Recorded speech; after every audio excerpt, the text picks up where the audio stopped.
یہ کہانی ہے ایک جادوئی بکری کی۔ گاؤں کے ایک کونے میں ایک غریب کسان رہتا تھا۔ اس کے پاس زیادہ زمین نہ تھی اور جو تھی وہ بنجر ہو چکی تھی۔ کسان دن رات محنت کرتا لیکن گھر کے چولہے میں بمشکل سے ہی آگ جلتی۔ ایک دن کسان کو جنگل کے ایک کنارے ایک سفید بکری ملی۔ بکری عام نہیں تھی، اس کی آنکھوں سے روشنی نکلتی تھی اور اس کا جسم ہلکی سے چمکتا تھا۔ کسان نے اسے رسی سے باندھ کر گھر لے آیا۔ گھر میں بچے اس بکری کے گرد خوشی سے کھیلنے لگے۔ سب حیران تھے کہ بکری کے وجود سے ایک سکون سا پھیل رہا تھا۔ اگلی صبح کسان نے دیکھا کہ بکری نے گھاس کھانے کے بعد اپنے منہ سے سنہری سکے نکالے۔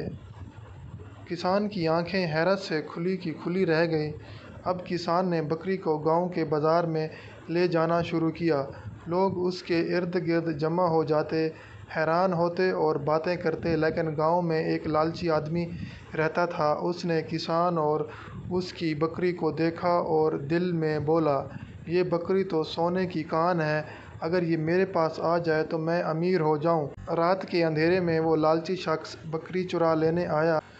لیکن جیسے ہی اس نے رسی کھینچی، بکری کے جسم سے ایک تیز چمکدار روشنی نکلی اور وہ بھاگ کھڑا ہوا۔ کسان نے شکر ادا کیا اور بکری کو پیار سے سینے سے لگا لیا۔ وقت گزرتا گیا اور بکری کے جادو سے کسان کی کھیتیاں لہرانے لگیں۔ کھیتوں میں سبزہ اگ گیا اور گھر میں خوشیاں چھا گئیں۔ بچے بکری کو پتے کھلاتے اور اس کے ساتھ کھیلتے۔ مگر لالچی آدمی باز نہ آیا۔ ایک دن اس نے دوبارہ جال اور رسی لے کر بکری کو پکڑنے کی کوشش کی، مگر بکری نے ایک جھٹکے سے رسی کو توڑ دیا اور چمکتی ہوئی روشنی پھیل گئی۔ گاؤں والے دوڑتے ہوئے آئے اور وہ لالچی آدمی شرمندہ ہو کر بھاگ نکلا۔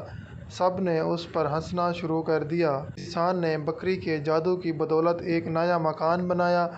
گاؤں والے آ کر دیکھتے اور کہتے، یہ سب بکری کی برکت ہے۔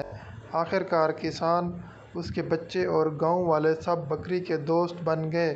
بکری اکثر گاؤں کے بڑے درخت کے نیچے آرام کرتی اور پورے گاؤں میں روشنی اور خوشیاں پھیلاتی۔ یوں کہانی کا آغاز ایک خوشگوار منظر پر ہوتا ہے، جہاں کسان، اس کے بچے اور جادوئی بکری ہنسی خوشی زندگی گزارتے ہیں۔